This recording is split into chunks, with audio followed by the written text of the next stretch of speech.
Mutual fund में बहुत सारी कंपनीज है, बहुत सारी कैटेगरीज है। अलग अलग कैटेगरी में अलग अलग एएमसी ने अपने फंड निकाल कर रखे हुए हैं।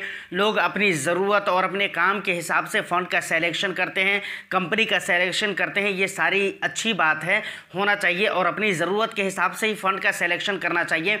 लेकिन जब बात आती है म्यूचुअल फंड में इन्वेस्टमेंट करने की, तो इन्वेस्टर्स के माइंड में एक चीज़ कॉमन देखी गई है। वो क्या है आपको पता है? इन्वेस्टर्स को ऐसा लगता है कि अगर रिस्क लेकर ज़्यादा मोटा पैसा बनाना है तो सिर्फ हमें दो कैटेगरी में ही निवेश करना चाहिए। और वो कौन सी कैटेगरी है? Mid cap and small cap. लोग ये समझ रहे हैं कि बस मिड कैप और स्मॉल कैप एक ऐसी कैटेगरी है जिसमें हाई रिस्क लेकर पैसे कमाए जा सकते हैं। लेकिन आज की इस वीडियो को देखने के बाद आपको ये समझ में आने वाला है कि नहीं, स्मॉल कैप के अलावा भी कोई कैटेगरी है ऐसी जहाँ पे अच्छे खासे पैसे बनाए जा सकते हैं। अब रिस्क की अगर बात की जाए तो स्मॉल कैप के जितने रिस्क हो सकते हैं, कुछ कम भी हो सकते हैं या फिर कुछ ज़्यादा भी हो सकते हैं। अब कुछ कम या कुछ ज़्यादा मैं क्यों बोल रहा हूँ, ये सारी चीज़ भी मैं वीडियो में आगे क्लियर करने वाला हूँ। कौन सी कैटेगरी है? हम स्मॉल कैप का एक फंड लेंगे एग्जाम्पल के लिए, और जिस कैटेगरी के ऊपर हम आज बात करने वाले हैं उस कैटेगरी का भी एक फ़ंड लेंगे सेम एएमसी की, और हम देखेंगे उसमें कितना ज़्यादा रिस्क है, मतलब स्मॉल कैप में, और दूसरा जो कैटेगरी हम जिस पे बात करने वाले हैं उसमें कितना रिस्क है, और दोनों कैटेगरी के अलग अलग फंड्स ने किस तरीके के रिटर्न्स दिए हैं। इन सारे मुद्दों के ऊपर हम डिटेल्स में बात करेंगे। वीडियो बहुत ही काम की होने वाली है, और सबसे बड़ी बात कि बहुत ज़्यादा इन्फॉर्मेटिव वीडियो होने वाली है, यकीन मानिए। तो वीडियो को एक लाइक ज़रूर कर दीजिए, चैनल को सब्सक्राइब कर लीजिए अगर अभी तक सब्सक्राइब नहीं किया है तो वीडियो को ज़्यादा से ज़्यादा शेयर भी ज़रूर कर दीजिए। चलिए हम बात करते हैं। देखिए, शुरू में जब मैं भी आया था तो मुझे भी ऐसा लगा था कि भाई म्यूचुअल फंड में अगर पैसा बनाना है तो हमें दो कैटेगरी के फंड को सेलेक्ट करना चाहिए। पहला, जैसा कि मैंने आपको बता दिया है, मिड कैप और स्मॉल कैप। इन दोनों कैटेगरी में बहुत अच्छे पैसे बनते हैं, बात हकीकत भी है, लेकिन यहाँ पर रिस्क भी बहुत ज़्यादा रहते हैं। तो कहने का मतलब ये है कि रिस्क लेकर अगर पैसा बनाना हो तो ये दोनों फंड सही है। लेकिन आज हम जिस कैटेगरी के बारे में बात करने वाले हैं वो है कॉन्ट्रा कैटेगरी। समझ रहे हैं ना? कॉन्ट्रा की तरफ किसी का भी ध्यान नहीं है। ज़्यादातर इन्वेस्टर्स का ध्यान अगर रिटर्न्स बनाने के को लेकर है तो वो है स्मॉल कैप और मिड कैप, जबकि कॉन्ट्रा कैटेगरी में भी आपके बहुत अच्छे रिटर्न्स बनते हैं। और इसका जीता जागता उदाहरण है क्या? SBI Contra fund. सबसे पहले हम ये समझते हैं कि कॉन्ट्रा फंड होते क्या हैं। देखिए, कॉन्ट्रा फंड आप कह सकते हैं कि कॉन्ट्रा फंड वो फंड होते हैं जो मार्केट के अपोजिट में अपने इन्वेस्टमेंट को करता है, मतलब अपने एसेट को मार्केट के अपोजिट में निवेश करता है।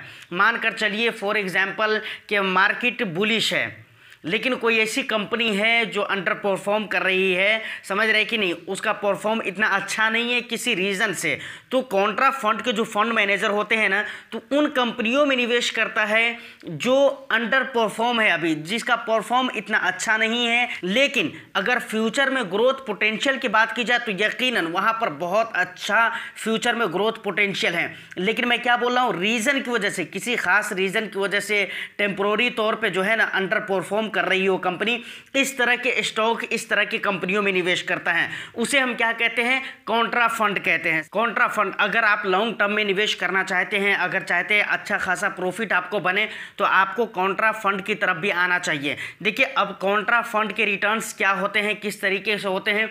एक स्मॉल कैप मैं लेता हूँ, एसबीआई स्मॉल कैप, और एसबीआई म्यूचुअल फंड का ही कॉन्ट्रा कैटेगरी का एसबीआई कॉन्ट्रा फंड मैं लेता हूँ। दोनों के रिटर्न्स मैं आपको दिखलाता हूँ कि 1 ईयर, 2 ईयर, 3 ईयर, 5 ईयर और 10 ईयर और सिंस इंसेप्शंस में किस तरीके के रिटर्न्स रहे हैं। दोनों के आपके स्क्रीन पर शो हो रहे हैं, आप देख सकते हैं।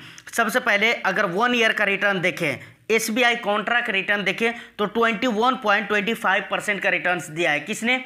एसबीआई कॉन्ट्रा फंड ने।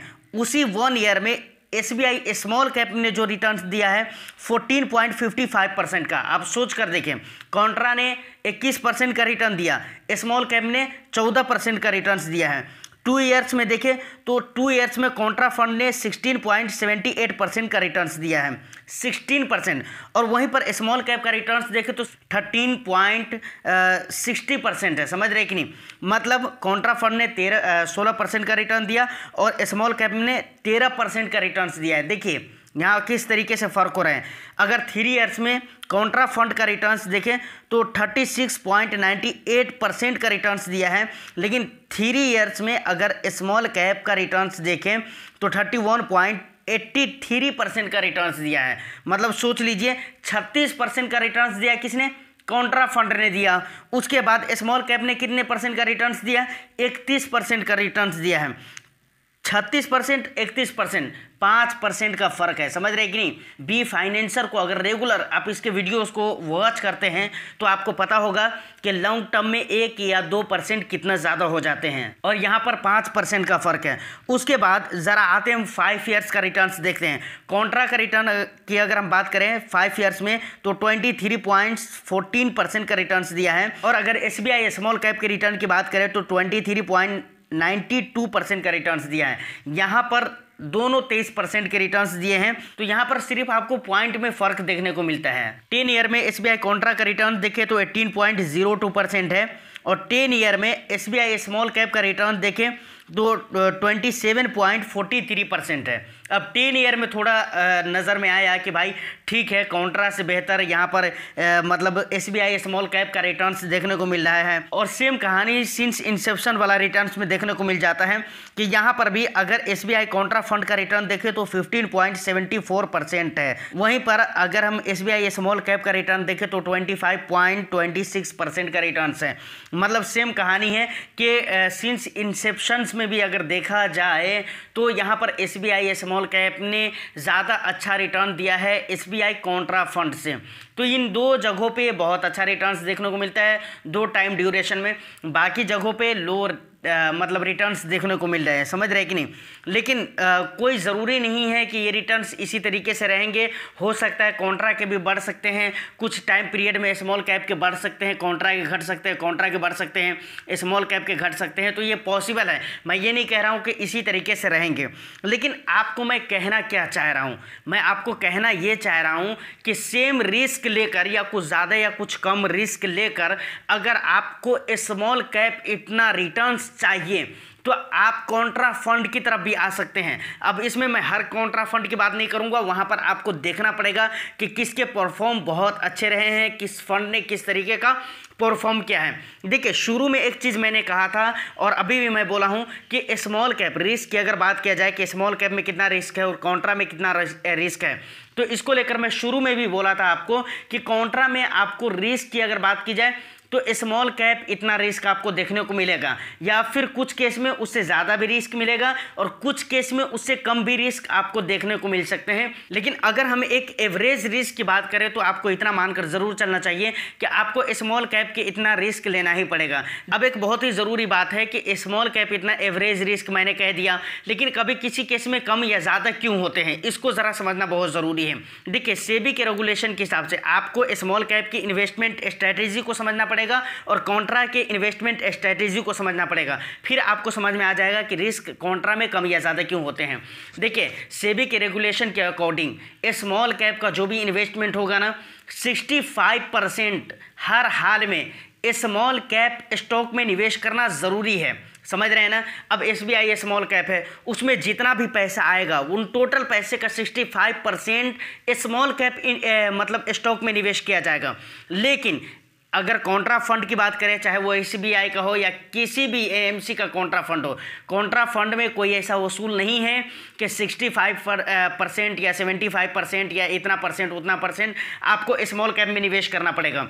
फंड मैनेजर के ऊपर डिपेंड करता है, वो मार्केट को देखते हुए निवेश करे या जिस चीज़ को देखते हुए निवेश करें। सेबी की तरफ से कोई रूल रेगुलेशन नहीं है कि इतना परसेंट आपको स्मॉल में, इतना परसेंट आपको मिड में और इतना परसेंट आपको लार्ज कैप्स में इन्वेस्टमेंट करने पड़ेंगे। लेकिन अगर स्मॉल कैप की बात की जाए तो वहां पर सेबी का रेगुलेशन है कि हर हाल में 65% एसेट आपको स्मॉल कैप स्टॉक में डालने ही पड़ेंगे। अब सोच लीजिए, स्मॉल कैप के सिर्फ 65% ही पैसे लग रहे हैं, लेकिन कोई ऐसा कॉन्ट्रा फंड का फंड मैनेजर है जिन्होंने 80% पैसा लगा दिया, 85% पैसा लगा दिया, तो वहाँ पर स्मॉल कैप से भी ज़्यादा रिस्क हो जाते हैं। लेकिन किसी कॉन्ट्रा फंड के फंड मैनेजर ने अगर कम पैसा लगाया तो वहाँ पर रिस्क कम रहेंगे, सिंपल बात है।